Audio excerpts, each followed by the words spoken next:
starting at chapter 5. Hopefully we do chapter 5 and 6 today. Daniel chapter 5 and 6. So when we look at what we're coming into now, we're coming into the last of the stories, and we're going to go and start getting into the prophecies. And so remember in chapters 1 and 2, we saw Daniel and his friends captured, and they were taken from Judea to Babylonia and entered into the service of King Nebuchadnezzar. Remember that? Then Nebuchadnezzar has a dream, and he challenges his wise men to tell him the dream and the interpretation, or he's going to kill him. And Daniel and his friends prayed, and God revealed the dream and its meaning to him, and they were given good positions to work in the kingdom. Remember that? That was chapters 1 and 2. Then we had this vision that occurred in chapter 2, and we talked about the meaning of this statue, and this is kind of our picture that we've been using. You probably have in your scripture, a lot of Bibles will have a version of this diagram. So we talked about this statue and its meaning, and all the kingdoms of this statue have occurred historically, just as the scripture indicated, except for this. In other words, what was in Daniel's vision that he saw, at the time he had it, he was living in the first one, right? At the very top, the gold. And then he lived into the Medo-Persian when Cyrus the Great came in. So he lived through all of the gold and then part of the silver of the statue. But the Greek and the Roman Empire, that part, none of that occurred until after he was gone. So at the time he gave that vision, that was the future. But what has not occurred now, like we can look back, and last week we talked about the kingdoms and the history of how this statue came to be true. But there's a part of it that has not happened yet.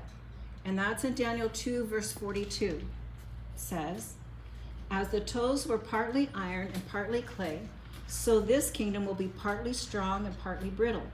And just as you saw the iron mixed with baked clay, so the people will be a mixture and not remain united, any more than iron mixes with clay.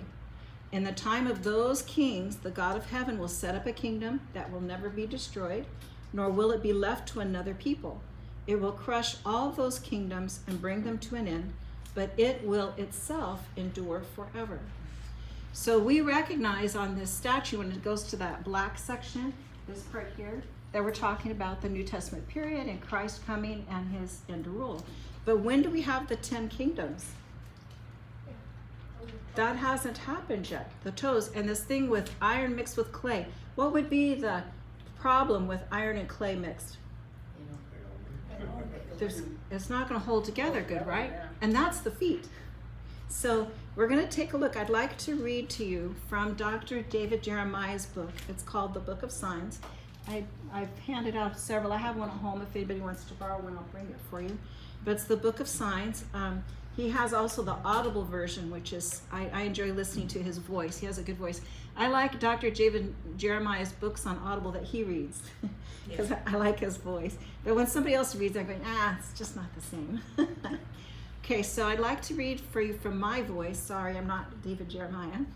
But on page 22, he gives this whole little section on this meaning of this iron and clay mix and this kingdom. So I'm reading to you pieces out of a few pages so that you can kind of get the gist of what he's saying.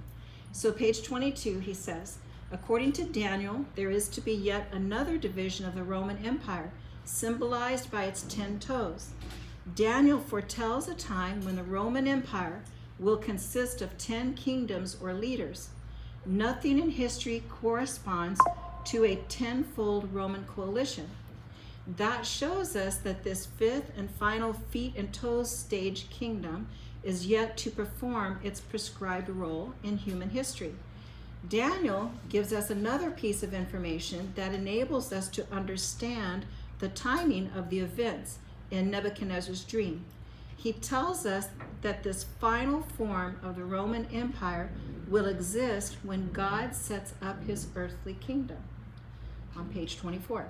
The future manifestation of the Roman Empire that Daniel prophesied will be a confederation of 10 world leaders and will encompass the same territory as the historic Roman Empire. Have we read something about 10 in Revelations? What did we read something about 10? 10 what? Remember that? And then the newborn sprouts, 3 of them disappeared. A 10-headed creature, right? So isn't that interesting that we have this vision from Daniel's time, but we also have kind of a similar event described in Revelations itself. Okay, where are we at?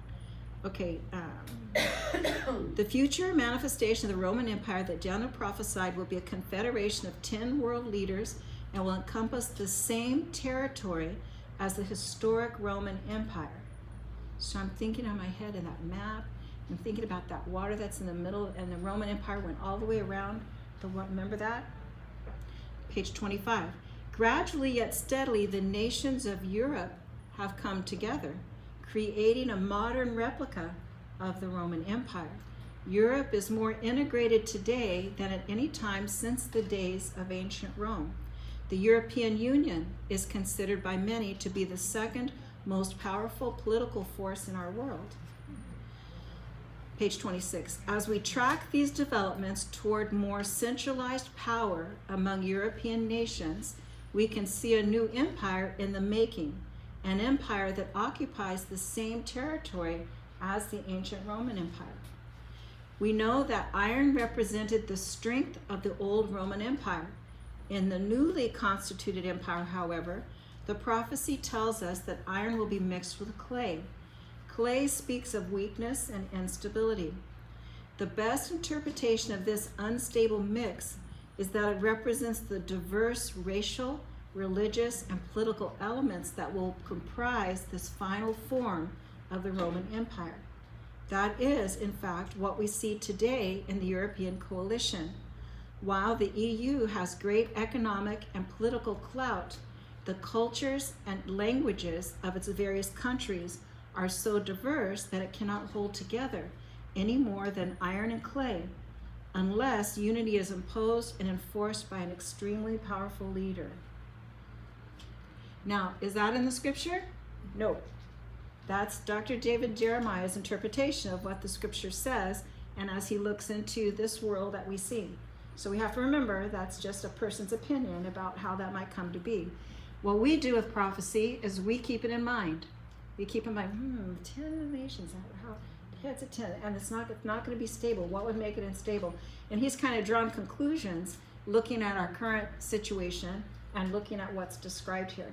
So we need to be careful to parse out what's a person making observations and what part that the scripture actually says. We keep ourselves open to what God has to reveal to us.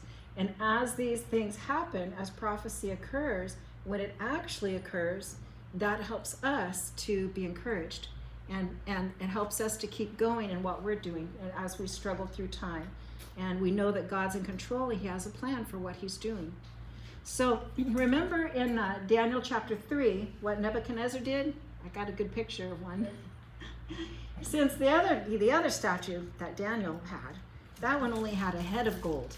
So Nebuchadnezzar, what's he do? He built a whole gold statue.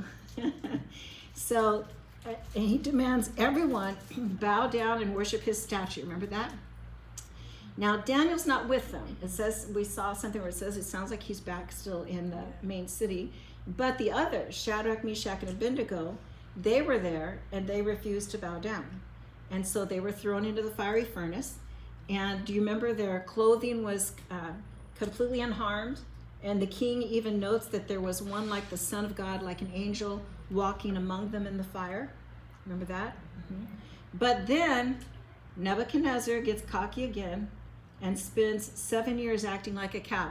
Remember that? We talked about how he was eating grass and behaving like a cow for 7 years. He went crazy. So how long does all this take place? When we read it in the scripture, chapter 1, chapter 2, 3, 4, it's like one day this, the next day that, the next day that. No, there's time passing here. It was not just one day this and then one day that. If we look at the progress of time, Daniel was taken in the 3rd year of Jehoiakim. So if we look up at this chart, here's here's Nebuchadnezzar, see here? And he had been king for a while, and then he goes, this was the end of the kingdom in Judah. So Daniel must have been taken somewhere here, somewhere in this space of time, just before the end of Judah. And so we see he goes all these years. Nebuchadnezzar ruled altogether 45 years, plus there were 7 years when Belshazzar was in charge, and he was acting like a cow. Nebuchadnezzar was acting like a cow for 7 years. So somebody had to rule. So his son, Belshazzar, rules in that time period. And then this is a question. They don't know whether Nabonidus is Nebuchadnezzar's name changed, because this means to the glory of God. So it could be that this name represents his idol god that he was worshiping. So some authors believe that this Nabonidus is actually Nebuchadnezzar, but his name is changed now because he came back after acting like a cow and began to do the right thing. But I found many commentators, they all had different opinions, but there's 2 opinions. And the one that I liked the best said, well, either it was this or it was that. Right. So it could have been another son of his that he named that, but then it doesn't answer what happened then to this Belshazzar, which is one that's mentioned, and that is his son. So there's kind of most of the scholars think because of that this is actually still Nebuchadnezzar, who was technically still there, but Belshazzar was the one who was running things. And so altogether, Nebuchadnezzar reigned 45 years. After the first 45, he went crazy, acting like a cow and eating grass for 7 years. 3 others ruled in his stead. You can see these were rulers: Amel Marduk, Neriglissar, and Labashi Marduk were all part of the leadership team that was covering when he was acting like a cow. And let's see.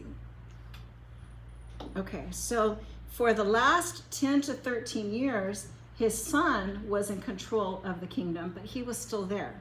So Belshazzar is the name of the one that we see in Scripture. So until Belshazzar is there, until Cyrus the Great conquers. Now, what kingdom is Cyrus the Great from? Persia, which we know from the statue that we saw, right? That God said Medo-Persia would be the second color, silver, I think it was. So in chapters 1 to 4, that we read was like 65 years. How old was Daniel when he was taken? Somewhere early teens, right? Somewhere in there. So young, very young. So if he's been there now 65 years, how old is he? Near 70 something. 80s, Early late 80s, late 70s, early 80s, something like that. So how do you think he's doing? Do you think he's ready to go back to Judea? No, not really. In fact, we don't know where Daniel went. He just kind of disappears after he sees several visions and records them. So the prophecy that we see in Daniel now, because we're going to do chapters 5 and 6, we're going to see that he's going to begin to have this record of these prophecies. But when we look at the first sentence of the prophecies, they keep labeling them to be within this time period. So when Persia comes in here,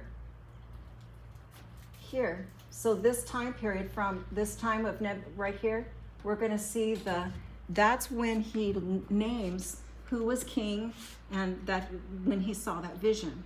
So we're going to pay attention to that. But I want you to remember how old he is, because I believe that's why he didn't go back with the rest. Because when Cyrus of Persia comes, he sends back, like Daniel prophesied, told him that he was going to. That happened, but we don't have any record of Daniel then after that. So when we look at when we start reading the prophecies, that's what we have left of Daniel. We don't see anything after that. Okay? So remember, he's an old guy now. He's not the young Daniel that we saw before. These events happened later in his life. So we're going to start on Daniel chapter 5, verse 1. King Belshazzar. Now wait, who's King Belshazzar? Yeah. So sometime during this time is when this event occurs in chapter 5. Okay, so chapter 5, verse 1. King Belshazzar gave a banquet for 1,000 of his nobles and drank wine with them. While Belshazzar was drinking his wine, he gave orders to bring in the gold and silver goblets that Nebuchadnezzar, his father, had taken from the temple in Jerusalem. So Nebuchadnezzar's alive now. Remember that he's alive, but he's not at this banquet. He's probably just over acting like a cow. He may not have a lot of credibility. He may not have been wanted to be around.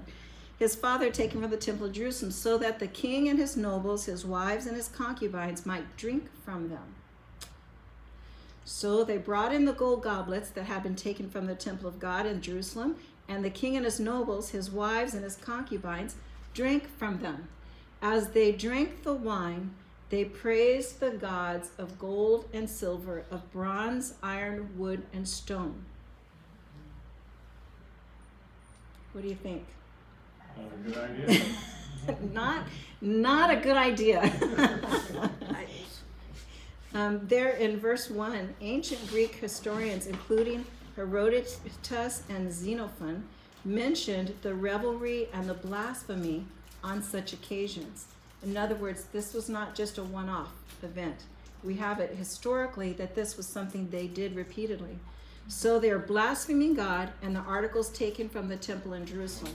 Basically, it was like a middle finger to all those places that they had conquered, because they would bring their religious symbols and make a big party out of defaming them. Okay, verse 5. Suddenly, the fingers of a human hand appeared and wrote on the plaster of the wall. Can you imagine that in your brain? A human hand appeared, and near the lampstand in the royal palace. The king watched the hand as it wrote. His face turned pale, and he was frightened that his legs became weak and his knees were knocking. I think I would too. The king summoned the enchanters and astrologers and diviners. Then he said to these wise men of Babylon, "Whoever reads this writing and tells me what it means will be clothed in purple and have a gold chain placed around his neck, and he will be made the third highest ruler in the kingdom." What do you think? Who's the first highest? Nebuchadnezzar, from their point of view. Nabonidus, or if that's his new name. Who's the second? Belshazzar, who's the son. He's the one who's kind of taken over, right? Yeah. So the third highest would be just under Nabonidus, what was Nebuchadnezzar, Belshazzar, and you'll be the third highest person in the kingdom. And Daniel's real impressed with that, you think? Let's look at verse 8. Then all the king's wise men came in, but they could not read the writing or tell the king what it meant. So King Belshazzar became even more terrified, and his face grew more pale. His nobles were baffled. The queen, hearing the voices of the king and his nobles, came into the banquet hall. Okay, she could have been the wife of Nebuchadnezzar, or she could have been the daughter of Nebuchadnezzar and wife to Nabonidus, or the wife of Nabonidus but not the daughter of Nebuchadnezzar. Just so you know, there's not a lot of clarity about exactly who this queen is. Of course, we aren't sure if Nabonidus was Nebuchadnezzar's new name or a son. So, it's hard to know. "May the king live forever," she said. "Don't be alarmed. Don't look so pale. There is a man in your kingdom who has the spirit of the holy gods in him." What did she say? Holy gods. Yeah, she's no believer, just so you know. But he seems to be able to know what the gods are saying. "In the time of your father, he was found to have insight and intelligence and wisdom like that of the gods. Your father, King Nebuchadnezzar, appointed him chief of the magicians, enchanters, astrologers, and diviners. He did this because Daniel, whom the king called Belshazzar, was found to have a keen mind and knowledge and understanding, and also the ability to interpret dreams, explain riddles, and solve difficult problems. Call for Daniel. He will tell you what the writing means. Since nobody can read it, what language? I figured maybe Hebrew. I don't know. It could be. Oh, we do know that God told Daniel what it means, so maybe it's God's words, whatever. So Daniel was brought before the king, and the king said to him, "Are you Daniel, one of the exiles my father the king brought from Judah? I have heard that the spirit of the gods is in you, and that you have insight, intelligence, and outstanding wisdom." So does he understand who Daniel is? He thinks he has the wisdom of the gods. Verse 15. The wise men and enchanters were brought before me to read this writing and tell me what it means, but they could not explain it. Now I have heard that you are able to give interpretations and to solve difficult problems. If you can read this writing and tell me what it means, you will be clothed in purple and have a golden chain placed around your neck, and you will be made the third highest ruler in the kingdom. Oh, Daniel's really impressed with that, huh? Ooh, goody, goody. Not quite. Verse 17. Then Daniel answered the king, "You may keep your gifts for yourself and give your rewards to someone else. Nevertheless, I will read the writing of the king and tell him what it means." I love Daniel. I do. And I'm thinking, when I think of him, he's like this 80-year-old man. He's lived a long time serving all these different kings that have come along, come and go, and he's had these visions. He's gone through so much turmoil with them. I just feel like he's like saying, "Oh, brother, here we go again." Verse 18. Your Majesty, the Most High God gave your father Nebuchadnezzar sovereignty and greatness and glory and splendor. Because of the high position he gave him, all the nations and peoples of every language dreaded and feared him. Those the king wanted to put to death, he put to death. Those he wanted to spare, he spared. Those he wanted to promote, he promoted. And those he wanted to humble, he humbled. But when his heart became arrogant and hardened with pride, he was deposed from his royal throne and stripped of his glory. Now, why is Daniel mentioning this? Because Belteshazzar is making the same mistake, right? He's making the same mistake. Verse 21, he was driven away from people and given the mind of an animal. He lived with the wild donkeys and ate grass like the ox, and his body was drenched with the dew of heaven, until he acknowledged that the Most High God is sovereign over all kingdoms on earth and sets over them anyone he wishes. Are you listening, Belteshazzar? But you, Belshazzar, his son, have not humbled yourself, though you knew all this. Instead, you have set yourself up against the Lord of heaven. You had the goblets from his temple brought to you, and you and your nobles, your wives, and your concubines drank wine from them. You praised the gods of silver and gold, of bronze, iron, wood, and stone, which cannot see or hear or understand, but you did not honor the God who holds in his hand your life and all your ways. Therefore, he sent the hand that wrote the inscription. This is the inscription that was written: Mene, Mene, Tekel, Parsin. Okay, there are 3 charges that were brought against Belshazzar. 3 charges Daniel brings. 1, he sinned through disobedience and pride, not through ignorance. Do you understand? He sinned, purposely sinned. He did what he knew was wrong because of his willingness to be disobedient and his pride. And 2nd, he defied God by desecrating the sacred vessels. So it's like he's specifically trying to offend God. And 3rd, he praised the idols and did not honor God. So Daniel waits until the last moment before informing the king that God himself is the source of the inscription. Go back to that verse 24. Therefore, he sent the hand that wrote the inscription. God himself sent this to you. Verse 26. Here is what these words mean. Mene. Now I put it in yellow up there, what the actual interpretation is of that actual word. So mene is numbered, or mina. It's like a unit of money. Okay? So mene. God has numbered the days of your reign and brought it to an end. Okay? So, verse 27. Tekel. Tekel is like a weight or a shekel. It's how much weight would be equal for a shekel. So, tekel. You have been weighed on the scales and found wanting. So measured in light of God's standards, he's lacking. He's saying he's lacking. So the first one is your reign is your days are numbered, would be the way we would say it, right? It's coming to an end. And second, God took a look and he's decided you are lacking. Peres. Peres can mean divided or Persia, or half of a mina or half of a shekel. So basically, it says your kingdom is divided and given to the Medes and Persians. So just as the vision of the statue had said, the Persians are going to come in, the Medes and Persians. Verse 29.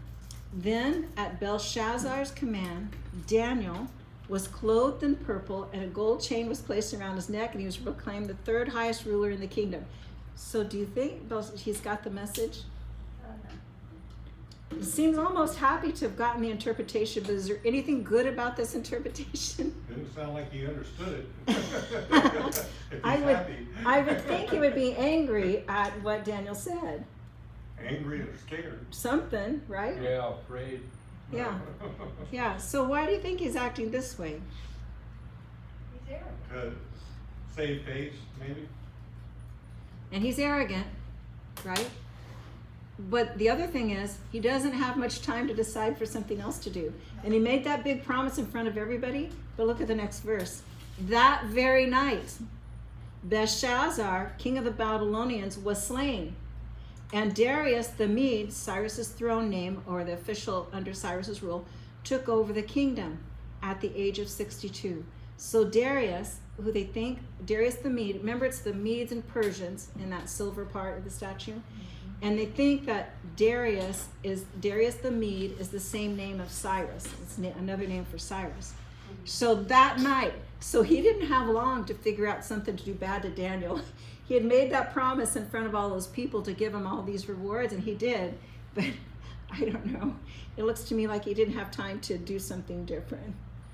So Darius the Mede was Cyrus's throne name in Babylon. Since Darius was age of 62, fits Cyrus's age at that same time, and Cyrus' mother was a Mede, and that's why they think it's the same person. It seems to be spoken of interchangeably.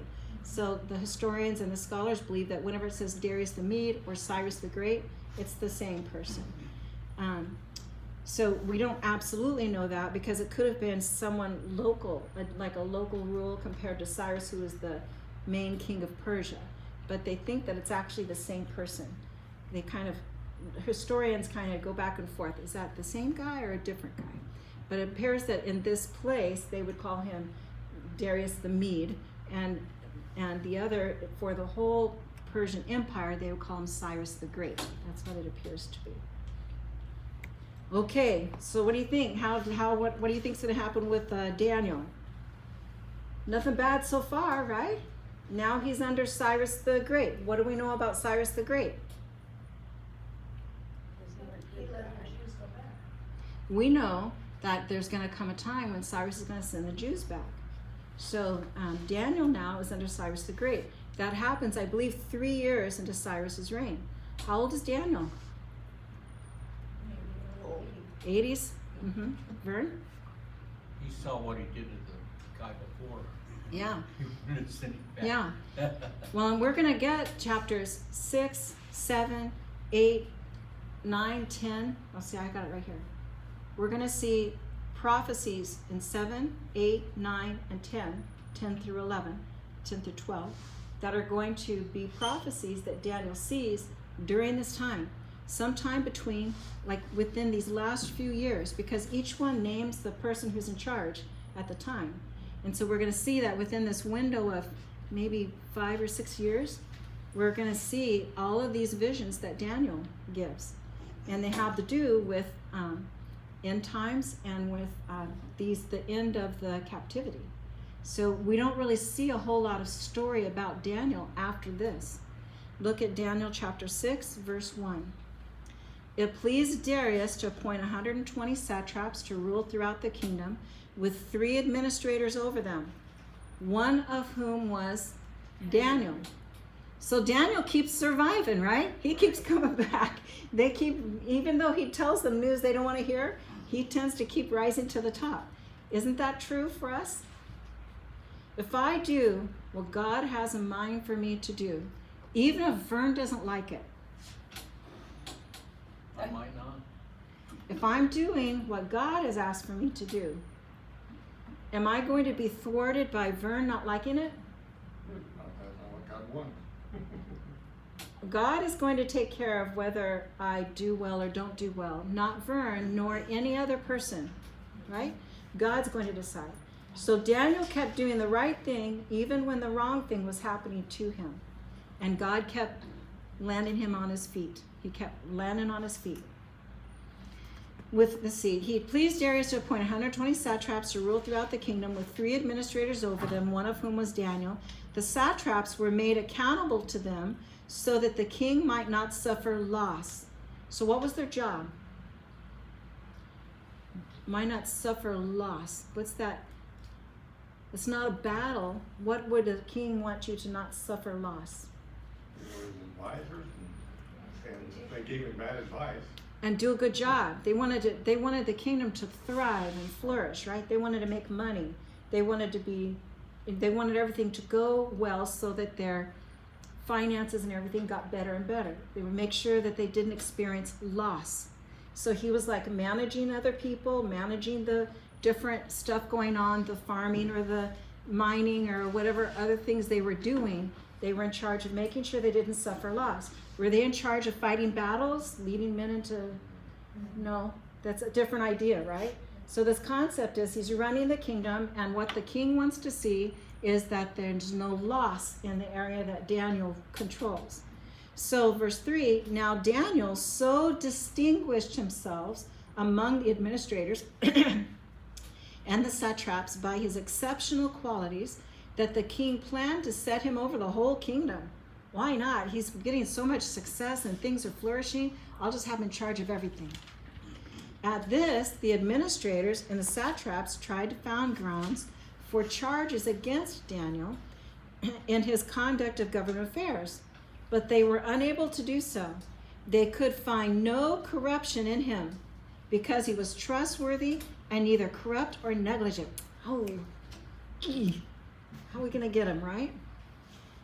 Finally, these men said, we will never find any basis for charges against this man, Daniel, unless it has something to do with the law of his God.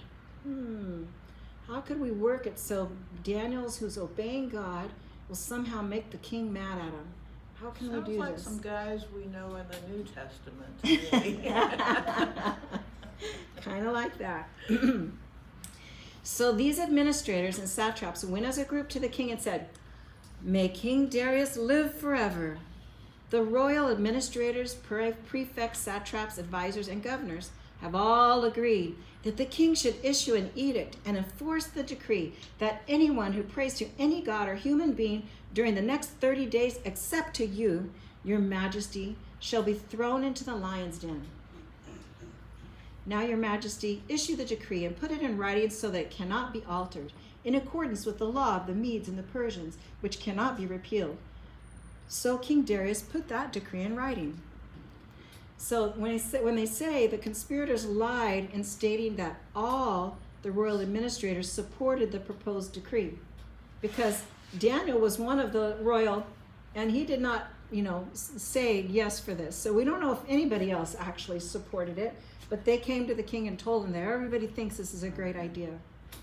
So when it talks about the lion's den, it's a pit with a relatively small opening at the top, making it impossible for a prisoner to escape.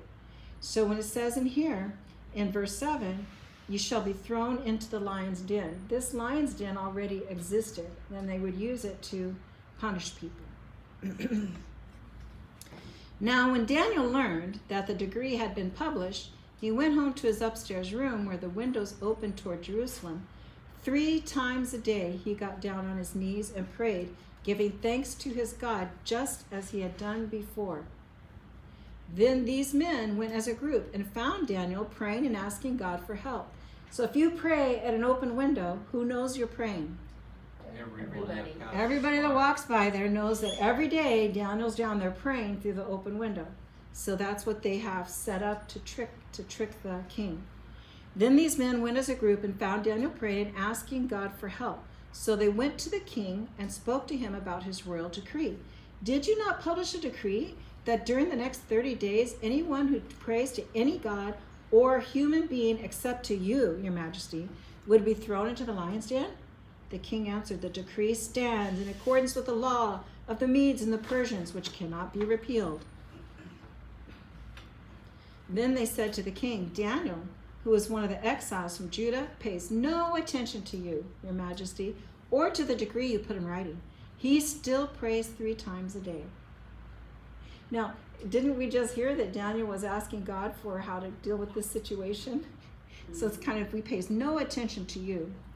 When the king heard this, he was greatly distressed. He was determined to rescue Daniel and made every effort until sundown to save him. Now, what does that mean? Unless he's an idiot, he knows that he's been bamboozled by his other administrators, and they're, which I thought was dumb, because they're gonna pay in the end anyway, if they, you know, if you do pull a fast one on your boss to get something you want, trap him into something you want, he's not gonna forget that. Yeah, it's an interesting situation, isn't it? And the king is not wanting to do this. So why doesn't he just say, I changed my mind, or you deceived me, or... I don't know why he didn't do that, he should have, but he wrote it down and said that he couldn't change it. Yeah, but he is the king of the Medes and Persians. You know, when he wants to change something, he seems to find a way. So why didn't he want to do it this time? But it does sound like he's sympathetic to Daniel, like he doesn't want to do this. But I don't know. It's not in God's plan at the moment. It's a little fishy. Verse 15, then the men went as a group to King Darius and said to him, remember, your majesty, that according to the law of the Medes and Persians, no decree or edict that the king issues can be changed. So the king gave the order, and they brought Daniel and threw him into the lion's den. The king said to Daniel, may your God, whom you serve continually, rescue you. So what God does Darius serve? Probably lots of them. So he still does not understand that there is only one God. He still thinks that this is just Daniel's God. A stone was brought and placed over the mouth of the den, and the king sealed it with his own signet ring and with the rings of his nobles, so that Daniel's situation might not be changed. Then the king returned to his palace and spent the night without eating and without any entertainment being brought to him, and he could not sleep.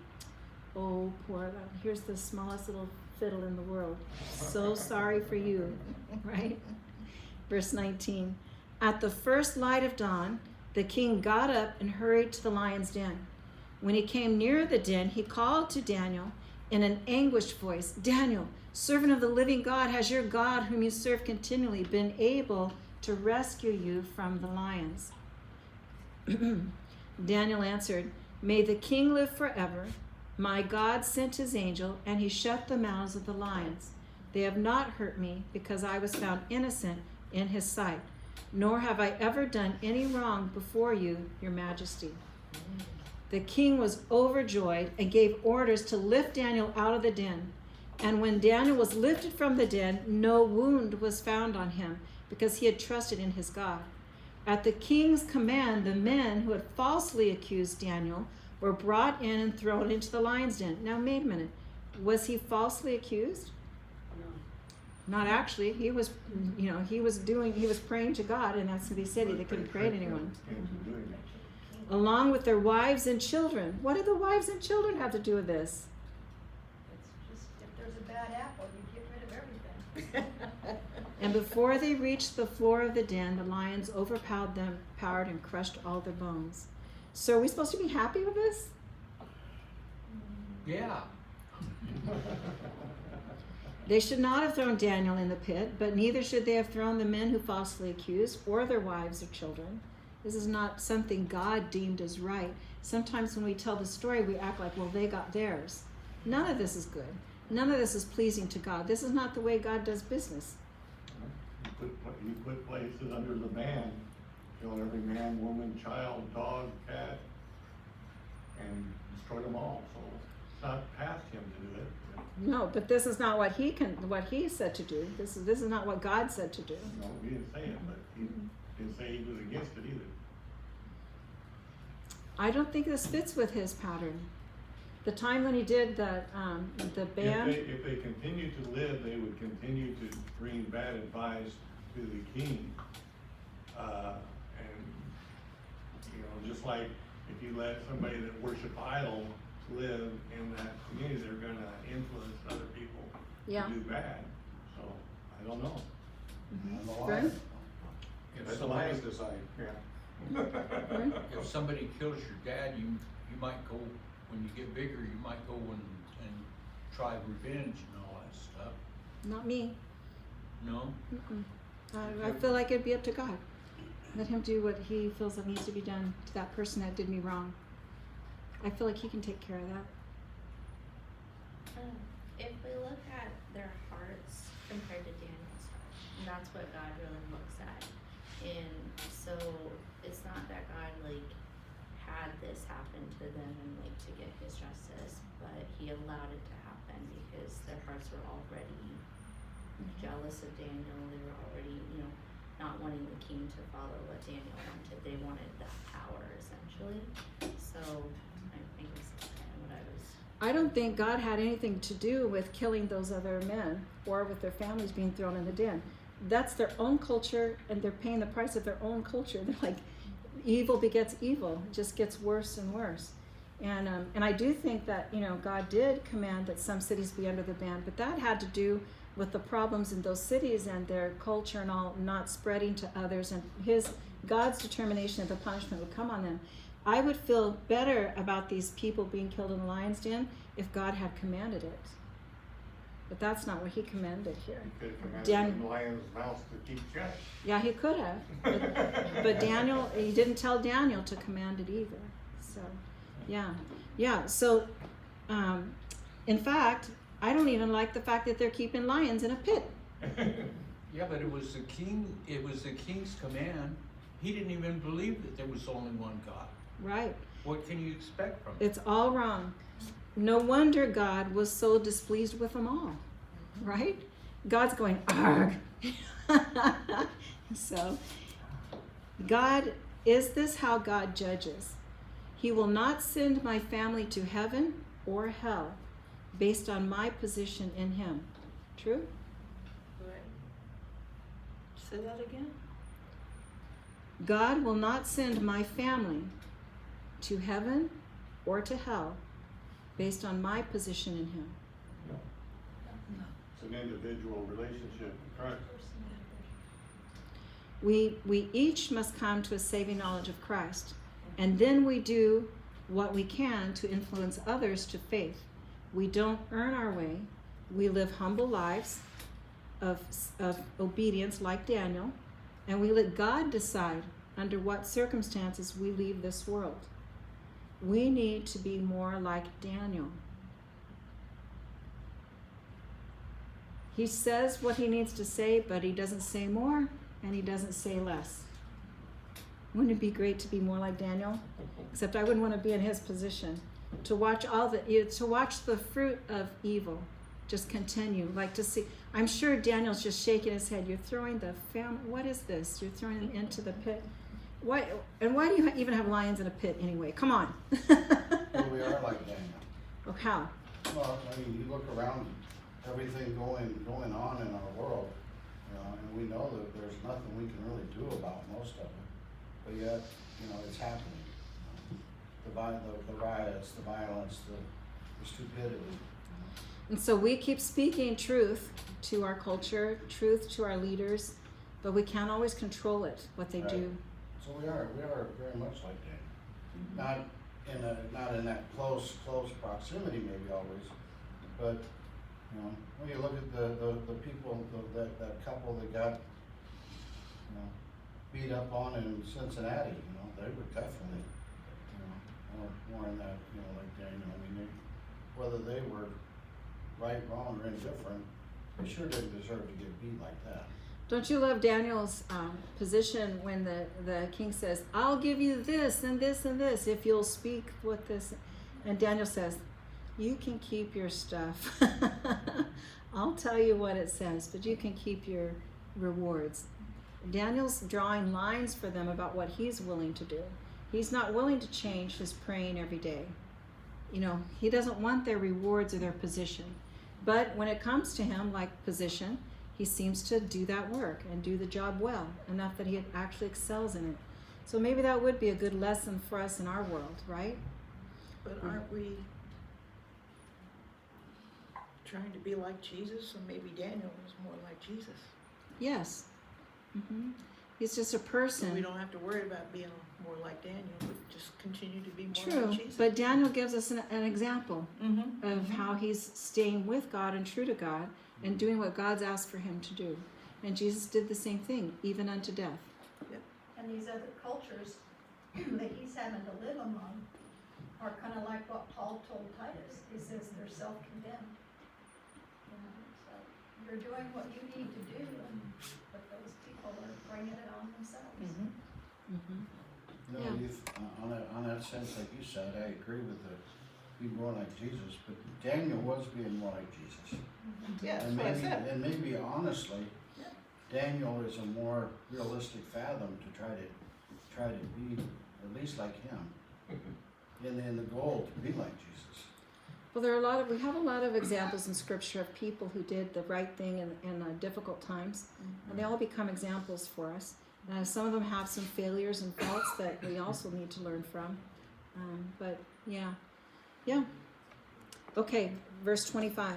Then King Darius wrote to all the nations and peoples of every language in all the earth, may you prosper greatly. I issue a decree that in every part of my kingdom people must fear and reverence the God of Daniel.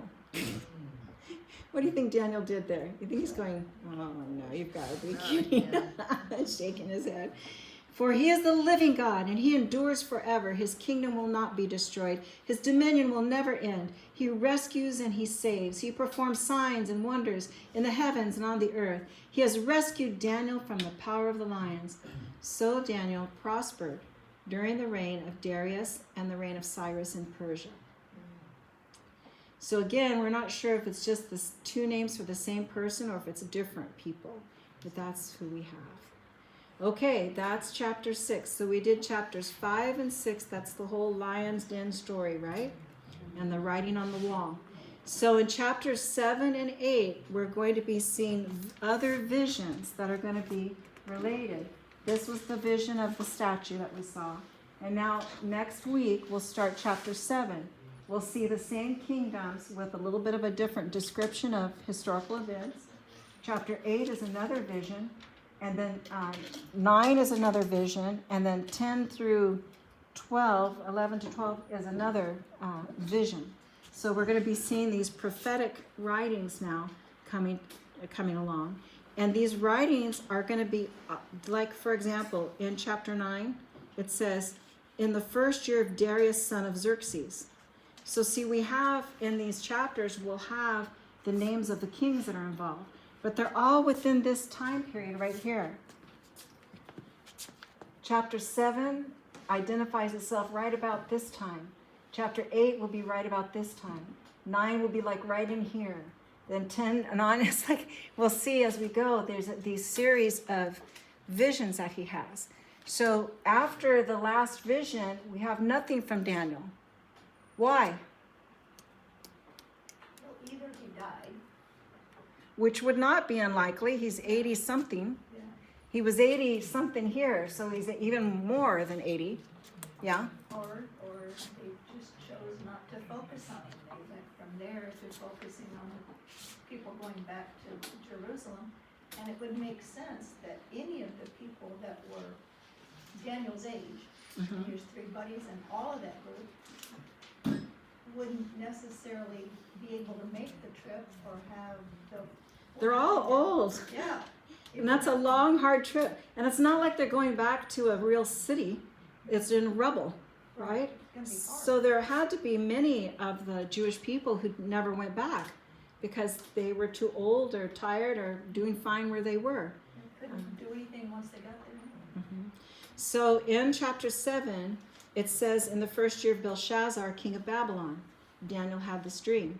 And the visions passed through his mind as he was lying in bed. He wrote down the substance of his dream. And then, so next week, we will read that vision that happened in the first year of Belshazzar in chapter 7. And then in chapter 8, it has another, but this one's in the third year of Belshazzar. Now, how many years do we know Belshazzar was around? 3 to 5. Yeah, maybe 10, Oh, okay. somewhere in here. This might be overlapped. They aren't really sure historically. So it could be anywhere in that range. So this is during that time he's recording these visions. And then we go on in chapter 9. I just want to read you the first 2 verses.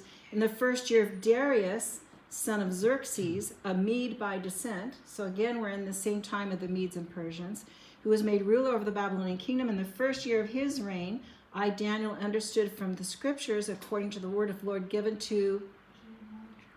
So Daniel's read Jeremiah, the prophet, that the desolation of Jerusalem would last 70 years. So what did he read? He read this. Therefore the Lord, this is Jeremiah 25, 8 to 12. Therefore the Lord Almighty says this, because you have not listened to my words, I will summon all the peoples of the north and my servant Nebuchadnezzar, king of Babylon. Meaning what? Did Nebuchadnezzar serve God at that time? But God wanted him to. God used him as a tool. Yeah. Yeah. So he used him as a tool to punish Judea. And I will bring them against this land, its inhabitants, and against all the surrounding nations. I will completely destroy them and make them an object of horror and scorn and an everlasting ruin. I will banish from them the sounds of joy and gladness, the voices of bride and bridegroom, the sound of millstone and the light of the lamp. This whole country will become a desolate wasteland, and these nations will serve the king of Babylon. How long? 70 years.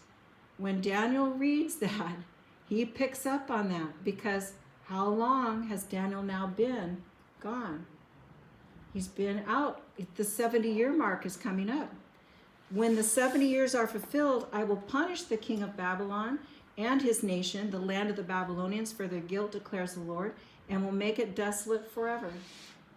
When Cyrus the Great comes in and conquers and takes over, within a few years, Cyrus sends the people back to Jerusalem to rebuild their temple. You remember the cylinder that we see? I keep showing you pictures of, right? And what does he say? Oh, tell your God, tell your God to tell my God what I did for you. Yeah, so that my gods will, that's the way it was. We've been reading in the story of Daniel about how they kept saying, you're a God, and acting like, his God was great, but they weren't taking his God as their God. They just kept their own. So, Forever's a long time. I mean, today and tomorrow and. which Did they forever? ever come back from it? Which forever? Forever, Babylon, desolate forever. Well, they were wiped out, and so then it becomes the Medes and the Persians, and then it becomes what was the one in the middle, and then it becomes Rome. So they get completely wiped out. The other kingdom takes over, just like in the statue, the head of gold, silver, it goes down like that. So they were destroyed, completely destroyed, and the Medes and Persians took over. So we can look back in time and see what happened. We can see that the 70-year mark in our story is coming up. So now as we move forward in Daniel, we're going to see these prophetic visions, and we're going to be filling in history as we go along. Just like I read to you from Dr. David Jeremiah about the 10 kingdoms and how that ties into some prophetic events that have not happened yet. So these prophecies that Daniel shares, they're going to have parts of them that were fulfilled at that time or just after their time, and then pieces of them that are actually quoted and spoken at for the end of time. And so that's where we'll start. We'll start on chapter 7 next week. Okay? Anybody have anything for the good of the cause?